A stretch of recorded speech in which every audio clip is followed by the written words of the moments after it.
आप सभी का मेरे YouTube चैनल में स्वागत है। आज मैं एक गणित का वीडियो प्रस्तुत कर रहा हूं जो त्रिभुज से संबंधित है। त्रिभुज, पहले हम त्रिभुज पर चर्चा कर लें। त्रिभुज क्या होता है? त्रिभुज एक ऐसी आकृति है जिसमें तीन भुजाएं होती हैं। Triangle is a three sided figure. तो यहाँ देखिए आप विभिन्न प्रकार के त्रिभुज बने हुए हैं। तो त्रिभुज ट्राई एंगल, इंग्लिश में कहते हैं ट्राई एंगल। ट्राई मतलब हो गया तीन और एंगल मतलब हो गया कोण, त्रिकोण। इसका हिंदी हुआ त्रिकोण और यहाँ लिखा है त्रिभुज। त्रिभुज भी कहते हैं, त्रिकोण भी कहते हैं। तो ट्राइंगल्स के बारे में आज हम पढ़ेंगे। ट्राइंगल्स और ट्राइंगल्स के टाइप्स, विभिन्न प्रकार के जो त्रिभुज होते हैं भुजा के आधार पे और कोण के आधार पे। तो सबसे पहले हम जान जाते हैं भुजा के आधार पर। अभी हमने जाना कि त्रिभुज है क्या। त्रिभुज एक तीन भुजाओं की आकृति है। उसमें तीन शीर्ष होते हैं और तीन कोण होते हैं और तीन भुजाएं होती हैं। तीन शीर्ष, तीन कोण और तीन भुजा, ऐसी आकृति को हम क्या कहेंगे? त्रिभुज कहेंगे। अब हम चलते हैं त्रिभुज के प्रकार पर। तो त्रिभुज को दो तरह से हम कैटेगराइज कर सकते हैं, त्रिभुज का विभाजन कर सकते हैं, त्रिभुज के प्रकार बता सकते हैं। एक है भुजा के आधार पे, एक है कोण के आधार पे। तो पहले हम जान लेते हैं भुजा के आधार पे। भुजा, तो भुजा के आधार पे हम सबसे पहले देखते हैं समबाहु त्रिभुज। समबाहु त्रिभुज को इक्विलेटरल ट्राइंगल कहते हैं, इंग्लिश में equilateral triangle. The triangle in which all the length of all the three sides is same is called an equilateral triangle। जिस त्रिभुज की तीनों भुजाएं बराबर हो, आपस में बराबर हो, उन तीनों की लंबाई एक हो, उसे क्या कहेंगे? समबाहु त्रिभुज या इक्विलेटरल ट्राइंगल। तो यहाँ देखिए ये ट्राइंगल ए बी सी, ये कैसा है? इक्विलेटरल ट्राइंगल है, समबाहु त्रिभुज है। अब हम आते हैं दूसरे प्रकार पर। दूसरा प्रकार है समद्विबाहु। समद्विबाहु त्रिभुज, आइसोसेलेस ट्राइंगल। समद्विबाहु त्रिभुज को इंग्लिश में कहते हैं आइसोसेलेस ट्राइंगल। इसमें दो भुजा बराबर रहेगी, आपस में बराबर रहेगी, लेकिन तीसरी भुजा की लंबाई दोनों भुजा की लंबाई से अलग होगी। यहाँ पर क्या होगा कि दो भुजा की लंबाई एक समान रहेगी और तीसरी भुजा की लंबाई अलग होगी। इस तरह के त्रिभुज को क्या कहेंगे? समद्विबाहु त्रिभुज, आइसोसेलेस ट्राइंगल। अब आते हैं विषम बाहु त्रिभुज। विषम बाहु स्केलेन ट्राइंगल, इसको कहते हैं इंग्लिश में स्केलेन ट्राइंगल। विषम बाहु त्रिभुज की तीनों भुजाएं बराबर नहीं होंगी, तीनों भुजाओं की लंबाई अलग अलग होगी। The triangle in which all the sides have different length, the sides are unequal, all the three sides are unequal, इसका है स्केलेन ट्राइंगल। तो यहाँ हमने देखा भुजा के आधार पे, भुजा के आधार पे त्रिभुज का वर्गीकरण। अब हम चलते हैं कोण के आधार पर वर्गीकरण करते हैं। कोण के आधार पर तीन प्रकार के त्रिभुज होते हैं, न्यून कोण त्रिभुज, समकोण त्रिभुज और अधिक कोण त्रिभुज। आइए अब हम देखते हैं। अब हम त्रिभुज का वर्गीकरण करेंगे कोण के आधार पर। अभी तक हमने क्या किया? भुजा के आधार पर, कोण के आधार पर।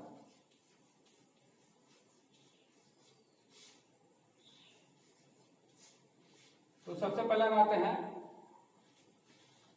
न्यून कोण त्रिभुज, एक्यूट एंगल ट्राइंगल, इसको कहते हैं एक्यूट एंगल ट्राइंगल। इस तरह से हमने कोई त्रिभुज ले लिया, पहले हम लिख लेते हैं न्यून कोण त्रिभुज।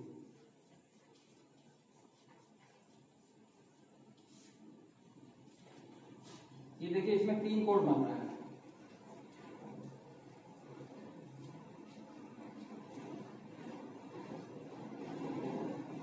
ऐसे त्रिभुज जिसके सभी अंतःकोण, तीनों अंतःकोण न्यून कोण हो, वो न्यून कोण त्रिभुज कहलाएगा। ऐसे त्रिभुज जिनके सभी अंतःकोण न्यून कोण हो, उन्हें न्यून कोण त्रिभुज कहते हैं। तो ये न्यून कोण त्रिभुज है। यहाँ देखिए तीनों कोण जो है ए बी सी न्यून कोण है। न्यून कोण जैसा कि आप जानते हैं 90 अंश से कम के कोण को न्यून कोण कहते हैं। तो यहाँ हम देख रहे हैं कि तीनों कोण जो है न्यून कोण है। अब हम आते हैं दूसरे टाइप पे, समकोण त्रिभुज।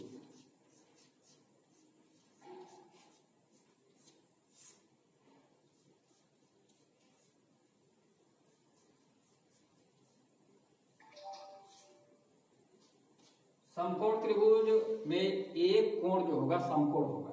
समकोण त्रिभुज ये देखिए ये हो गया।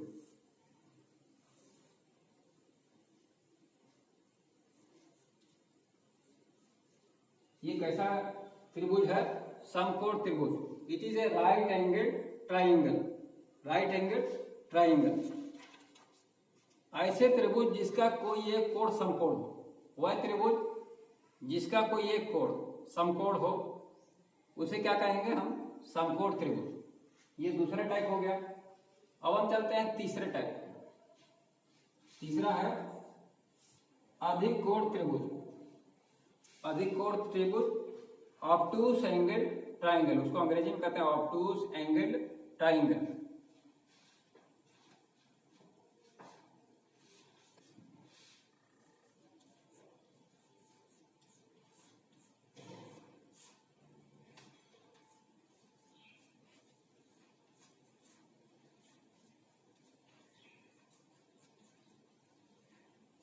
तो ये तीसरा टाइप है अधिक कोण त्रिभुज।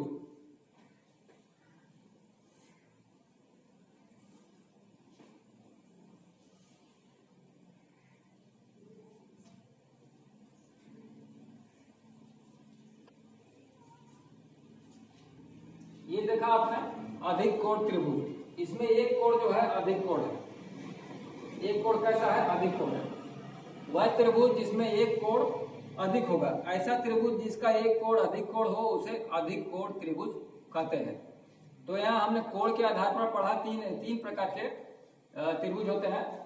न्यून कोण त्रिभुज, एक्यूट एंगल ट्राइंगल, समकोण त्रिभुज, राइट एंगल ट्राइंगल, अधिक कोण त्रिभुज, ऑब्टूस एंगल ट्राइंगल। तो तीन हमने त्रिभुज का वर्गीकरण किया यहाँ भुजा के आधार पे और कोण के आधार पे। तो दोनों में तीन तरह के होते हैं। एक बार फिर से मैं दोहरा देता हूँ। भुजा के आधार पर समबाहु त्रिभुज, समद्विबाहु त्रिभुज और विषम बाहु त्रिभुज, और कोण के आधार पर न्यून कोण त्रिभुज, समकोण त्रिभुज और अधिक कोण त्रिभुज।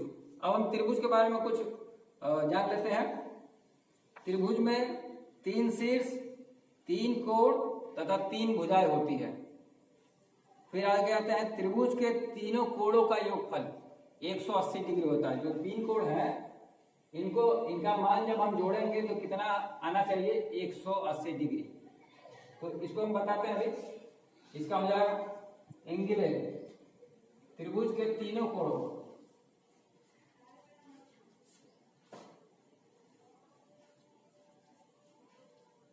का योग।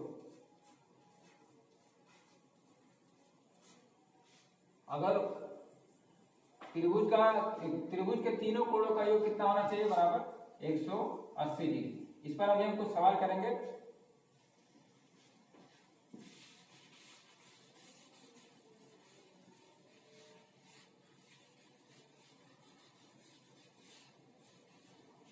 अब हम चर्चा करते हैं त्रिभुज के तीनों कोणों के योग पर। तीनों कोणों का योग कितना होगा? 180 डिग्री। अब हम कोई त्रिभुज ले लेते हैं।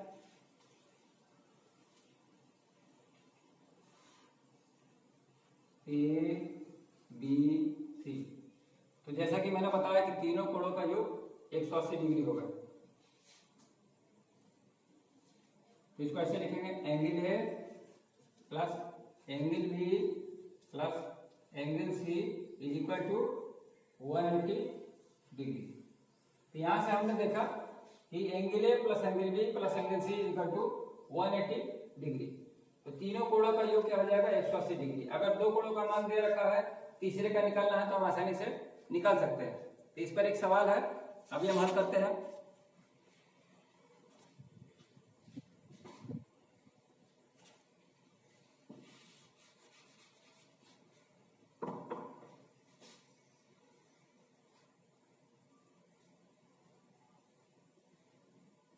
ये देखिए, ये एक सवाल है। इसमें एंगल ए 60 डिग्री है और एंगल बी 50 डिग्री है। हमको एंगल सी का मान निकालना है। तो इसको निकाला जाए, यही फॉर्मूला जो अभी हमने बताया है उसको देखते हैं। Angle A plus angle B plus angle C is equal to 180 degree. ये इसके बारे में अभी हमने जाना। अब हम इसको हल करते हैं। अब हम देखते हैं एंगल ए का मान जो है 60 डिग्री है।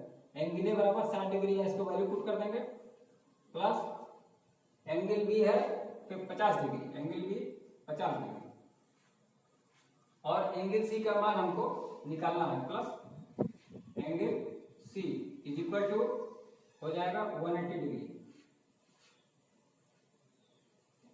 अब हम यहां से एंगल सी का मान निकाल सकते हैं। तो अब हो जाएगा angle C is equal to 180 degree minus, अभी 60 और 50 हो गया 110 डिग्री, 110 डिग्री। अब 180 में से 110 डिग्री निकालेंगे तो आ जाएगा हमारा उत्तर 70 डिग्री। तो एंगल सी का मान हमने कितना निकाल लिया, एंगल सी हो गया 70 डिग्री।